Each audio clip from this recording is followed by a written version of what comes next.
Hello friends, welcome to మన stock market channel. ఈరోజు morning Tata ఎలక్సీని suggest చేశానండి.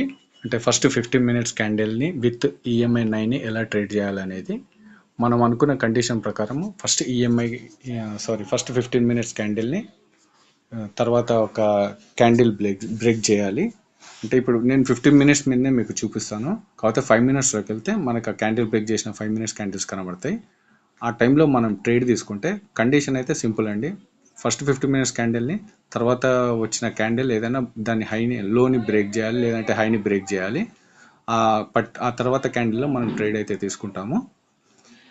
మళ్ళీ ఆ పర్టికులర్ క్యాండిల్ ఈఎంఐ 9 పైన కానీ కింద కానీ ట్రావెల్ చేస్తూ ఉండాలి. ఇప్పుడు ఇక్కడ చూసినట్టయితే మనము ఈ particular first 15 minutes candle Tata ఎలక్సీ stock అండి. ఫస్ట్ 15 మినిట్స్ క్యాండిల్ తర్వాత ఈ పర్టికులర్ రెడ్ క్యాండిల్ మీద నేను ట్రేడ్ అయితే చెప్పాను అబ్జర్వ్ చేయమని.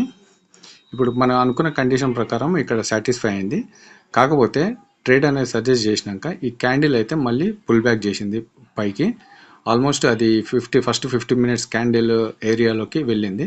కాకపోతే సస్టైన్ అవ్వకుండా మళ్ళీ నెక్స్ట్ ఒక రెడ్ క్యాండిల్తో అది 15 మినిట్స్ని బ్రేక్ చేసింది.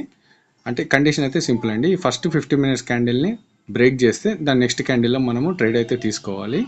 ఇప్పుడు ఇక్కడ చూసినట్టయితే ఈ పర్టికులర్ క్యాండిల్లో మనం తీసుకున్నప్పుడు 6000లో మనం తీసుకున్నా కానీ మనకి ఈజీగా ఒక 40 to 50 పాయింట్స్ అయితే ట్రేడ్ అయితే ఇక్కడ దొరికేదండి మనకి. ఓకేనా ఫ్రెండ్స్, ఇలాంటి స్టాక్స్ ట్రేడ్ చేసేటప్పుడు ఫస్ట్ ఎప్పుడు గుర్తుపెట్టుకోవాల్సింది మార్కెట్ గ్రీన్లో ఉందా రెడ్లో ఉందా చూడాలి. ఆ తర్వాత గ్రీన్లో ఉంటే బై సైడ్ టార్గెట్ చేయాలి, రెడ్లో ఉంటే సెల్ సైడ్ టార్గెట్ చేయాలి. మేము చెప్పామని కాకుండా మీరు మీ ఓన్ రీసెర్చ్ కూడా చేయాలి ఫ్రెండ్స్. Thank you.